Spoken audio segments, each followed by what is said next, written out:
अभी लेके आए सेंसोडेंट के टूथ का करंट गॉन तो लाइफ का current on. Brought to you by Sensodyne K। 15 अप्रैल 2024 की तारीख अमेरिका के इतिहास में हमेशा के लिए दर्ज हो गई है। इस रोज न्यूयॉर्क के मैनहट्टन की अदालत में एक आपराधिक मुकदमा शुरू हुआ अमेरिका के पूर्व राष्ट्रपति डोनाल्ड ट्रंप के खिलाफ। ट्रंप जनवरी 2017 से जनवरी 2021 तक राष्ट्रपति थे। 2024 के चुनाव में फिर से दावेदारी पेश कर रहे हैं। ट्रंप का मुकदमा खास क्यों है?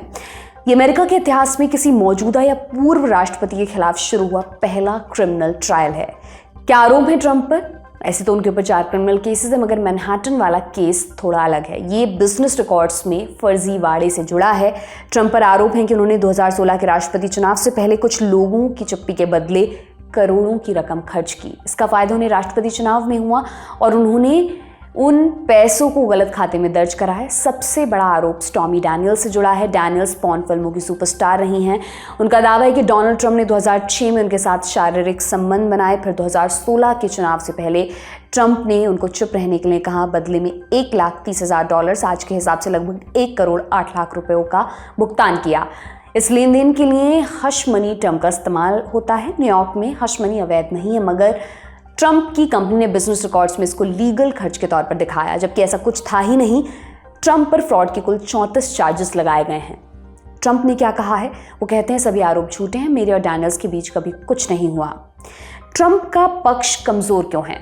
2 वजहें इसकी हैं। नंबर 1, जिस आदमी ने कथित तौर पर स्टॉर्मी डैनियल्स को पैसे दिए वो ट्रंप का वकील था। उसका नाम है माइकल कोहेन। कोहेन 2006 से 2018 तक ट्रंप के पर्सनल वकील थे। बाद में फ्रॉड के केस में फंसे, सजा हुई। कोहेन का आरोप है कि ट्रंप के कहने पर उन्होंने स्टॉर्मी डैनियल्स और दूसरी महिलाओं को पैसे दिए, लेकिन ट्रंप ने उनको वो पैसे नहीं चुकाए। कोहेन मैनहट्टन वाले केस में गवाही देने वाले हैं। कोहेन के अलावा केरन मैकडॉगल भी गवाही दे सकती हैं। वो प्लेबॉय मॉडल रह चुकी हैं। उनसे जुड़ा आरोप भी स्टॉर्मी डैनियल्स जैसा है, चुप्पी के बदले पैसों का भुगतान।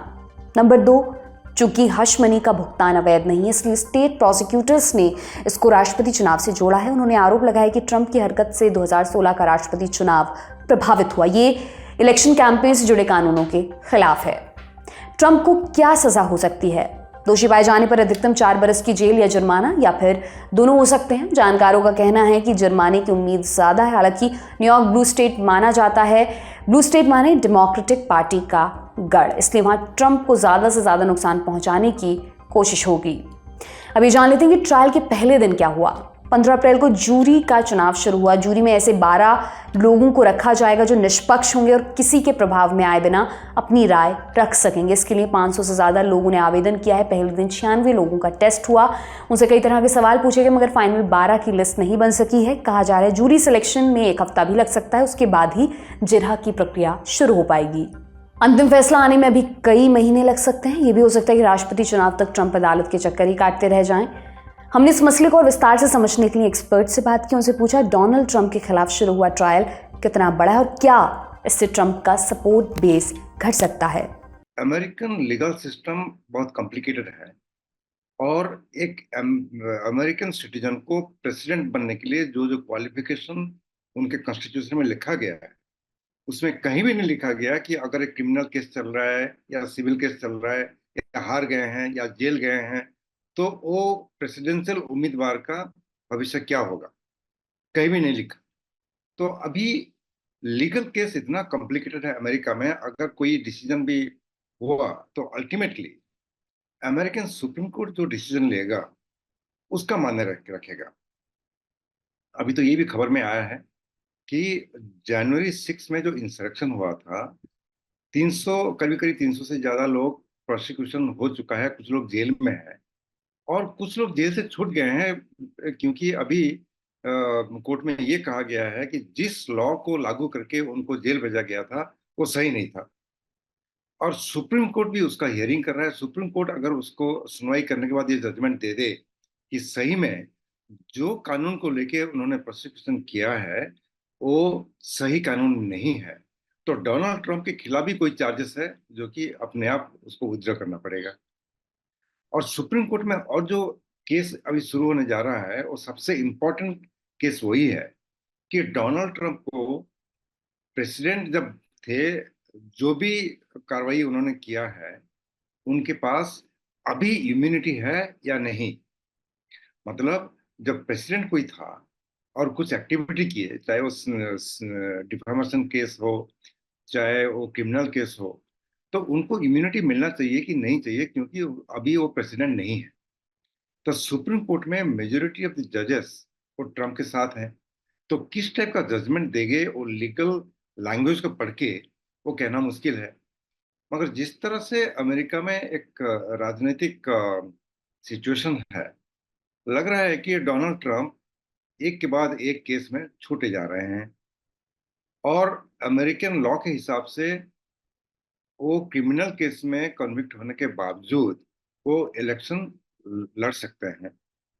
अगर क्रिमिनल केस में उनको सेंटेंस होता है जेल का, तो जेल में रह के भी कंटेस्ट कर सकते हैं, क्योंकि करीब करीब 100 साल पहले एक सम मिस्टर डेप्स थे, वो जेल में थे।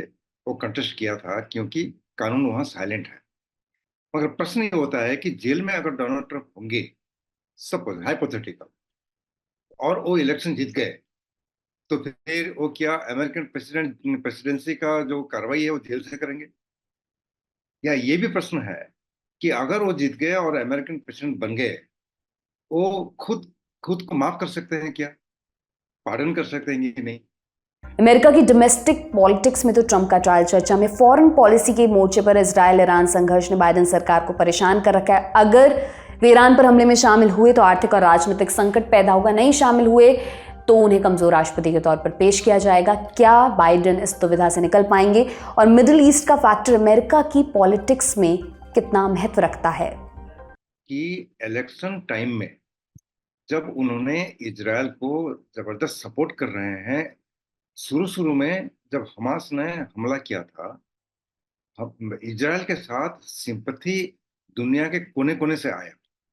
और जब गाजा में ऑपरेशन हो गया, अभी पूरे दुनिया को ये लग रहा है कि हमास ने जो गलती की और जो क्राइम किया, उसको आम जनता को पनिशमेंट दे रहे हैं गाजा में। और ये जो क्रिटिसिज्म सिर्फ दूसरे देशों में नहीं है, अमेरिका के अंदर भी ये क्रिटिसिज्म है, डेमोक्रेटिक पार्टी के अंदर भी ये क्रिटिसिज्म है, उनका ब्यूरोक्रेसी के अंदर भी ये क्रिटिसिज्म है। तो उन्होंने एक तरफ ऐसा ऐसा पॉलिसी अनाउंसमेंट कर रहे हैं जैसे इजराइल के ऊपर दबाव डाल रहे हैं, मगर आर्म्स एम्यूनिशन सारे सप्लाई हो रहे हैं इजराइल में।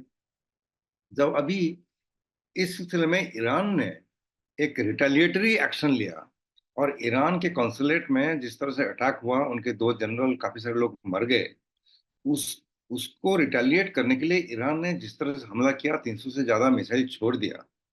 बात यह है कि इजराइल के ऊपर ना ज्यादा लोग मरे, और जो भी मरा वो कोई अरब था, और ज्यादा नुकसान भी नहीं हुआ। एक एयरफोर्स बेस का थोड़ा सा डैमेज हुआ है। तो अभी जो बाइडेन ये कह रहे हैं कि इजराइल के ऊपर जो 300 मिसाइल थे, 99% मिसाइल तो उनको एयर में ही न्यूट्रलाइज किया गया। तो एक तरफ देखेंगे कि ईरान का जो ये था कि उनको रिटेलिएट करना था क्योंकि उनके ऊपर हमला हुआ था, वो भी फुलफिल हो गया, और इजराइल ने खुद को बचा पाया। तो अभी अगर उसको ज्यादा एस्केलेट करेंगे, नुकसान सबका होगा। ऑयल प्राइसेस ज्यादा हो जाएंगे, हो सकता है कि बाकी रीजन में अगर ये एक्सपैंड करे तो पूरे ग्लोबल पॉलिटिकल इकोनॉमी उथल पुथल हो जाएगा। और जब अमेरिका में इलेक्शन हो रहा है तब वहां भी एक्चुअली आज देखेंगे तो अमेरिका का जो स्टॉक मार्केट भी काफी वोलेटाइल हो गया है, और उसका इम्पैक्ट एशिया में भी आया है। सो अगर वार ज्यादा छिड़ गया और एक्सपैंड हो गया तो अमेरिकन इकोनॉमी के लिए अच्छा नहीं है, ग्लोबल इकोनॉमी के अच्छा नहीं है, किसी के लिए अच्छा नहीं है, एनर्जी क्राइसिस हो जाएगा। तो डोनाल्ड सॉरी अभी जो बाइडेन ये कह रहे हैं, उसको इजराइल अभी ज्यादा काउंटर रिटेलिएशन ना करे। मगर प्रश्न ये है कि इजराइल अब तक उनका कोई बात सुना नहीं, चाहे वो गाजा में जिस टाइप का हॉस्पिटल में अटैक हुआ हो, या जिस तरह से वो रफाल एक अलग सिटी है वहां भी उसके मार रहे हैं सब लोगों को। तो इजराइल अगर बाइडेन का बात नेतन्याहू ने नहीं सुन रहे हैं, तो अभी सुनेंगे नहीं सुनेंगे तो इजराइल के ऊपर डिपेंड करता है। इजराइल अपना असेसमेंट करेगा, मगर जो बाइडेन ने साफ साफ कह दिया है कि जिस तरह से ईरान ने हमला किया, उस हमले के खिलाफ अमेरिका, ब्रिटेन, फ्रांस सब मिलके इजराइल सहित उसको काउंटर किया और सारे मिसाइल को, ड्रोन्स को न्यूट्रलाइज किया। और अभी अगर इजराइल दोबारा हमला करने के लिए कोशिश करेगा तो पूरे विश्व, अमेरिका सहित, इजराइल के साथ नहीं होंगे।